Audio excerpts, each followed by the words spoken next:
बिस्मिल्लाहिर्रहमानिर्रहीम। अस्सलाम वालेकुम वरहमतुल्लाहि वबरकातुहू। दोस्तों, पुदीना के पत्ते पाकिस्तान में बहुत आम हैं और शायद कोई एक आध ही ऐसा घर हो जहां पुदीना मौजूद ना होता हो। मज़ेदार बिरयानी पकानी हो या ताज़ा ताज़ा रायता बनाना हो तो पुदीना जिस खाने में भी डाला जाए उस खाने की लज्जत को दोबाला कर देता है। पुदीना फारसी से उर्दू में असल सूरत और माना के साथ दाखिल हुआ है। पुदीना का लुगत में माना है एक खुशबूदार पौधा जो दवाओं में इस्तेमाल होता है और जिसकी चटनी बनाई जाती है। इसकी पत्तियां खाना पकाने में भी इस्तेमाल होती हैं। पुदीना के मुतल्लिक कदीम किताबों में एक मशहूर हिकायत मिलती है जिसके इस्लामी नुक्ता नज़र से तो कोई ताल्लुक नहीं, लेकिन इससे सिर्फ ये बताना मकसूद है कि पुदीना कितनी कदीम सब्जी है। इस हिकायत से इसकी तारीखी हैसियत वाज़ेह हो जाती है। नेज़ ये कि कदीम हुक्मा भी इससे अच्छी तरह आगाह थे। कदीम यूनानियों का अकीदा था कि मेंथा एक यूनानी दोशेज़ा का नाम था जिसका हुस्नो जमाल काबिले रश्क था। वो यूनानी दौलत के देवता प्लूटो की महबूबा थी और इसे प्लूटो की अहलिया प्रोसापाइन हिंदू अकायद के मुताबिक दौलत की देवी ने हसद और रश्क की बिना पर एक नबात में बदल दिया था और इसी नबात को लतीनी में मेंथा जबकि उर्दू में पुदीना कहते हैं। यूनानी इत्तबा में से हकीम सौफैतस ने भी इसका जिक्र किया है। इससे मालूम होता है कि कदीम यूनानी हुक्मा इसके आला खवास से अच्छी तरह आगाह थे। अहले चीनो जापान भी 2000 साल से पुदीना के खवास से वाकिफ़ हैं और इस्लामी तारीख में तिब नबी सल्लल्लाहु अलैहि वसल्लम में भी इसका जिक्र खुशबूदार बूटियों के तौर पर मिलता है। 14वीं सदी में दांतों को सफ़ेद करने के लिए टूथपेस्ट ईजाद हुआ जिसमें पुदीना का इस्तेमाल किया जाता था।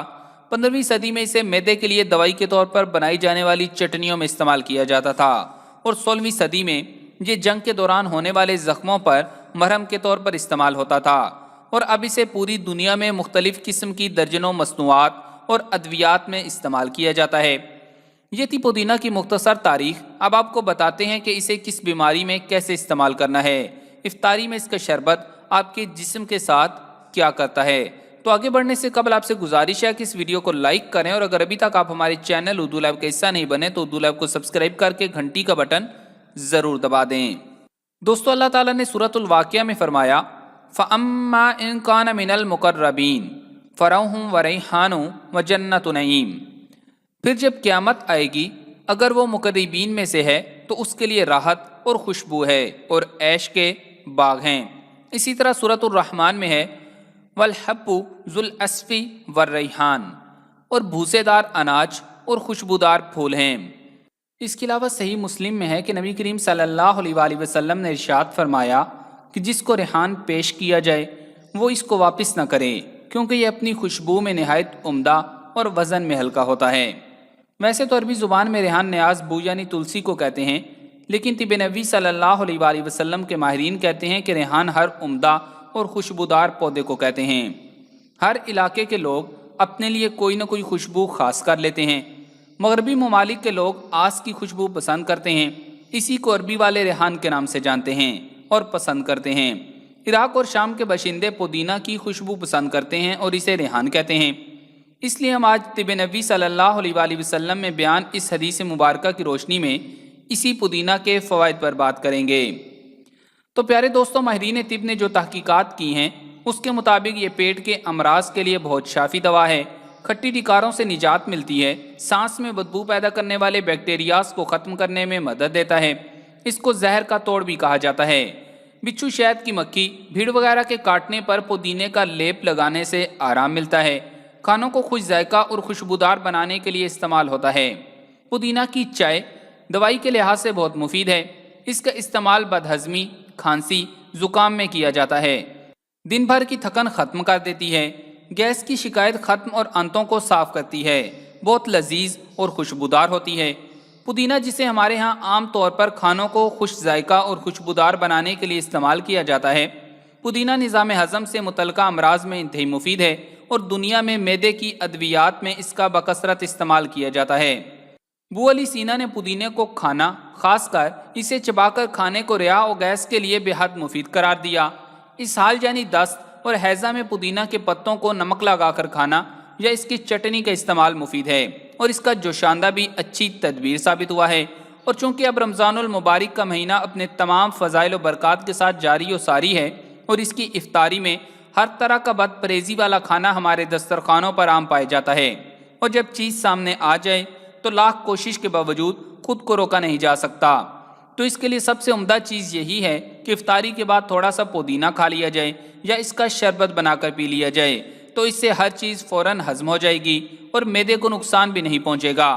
شربت بنانے کا طریقہ یہ ہے کہ سب سے پہلے پودینہ کی بڑی گڈی لے کر اسے دھو لیں، اس کے بعد 1 کپ شکر اور 5 عدد لیموں کا رس نچوڑ لیں۔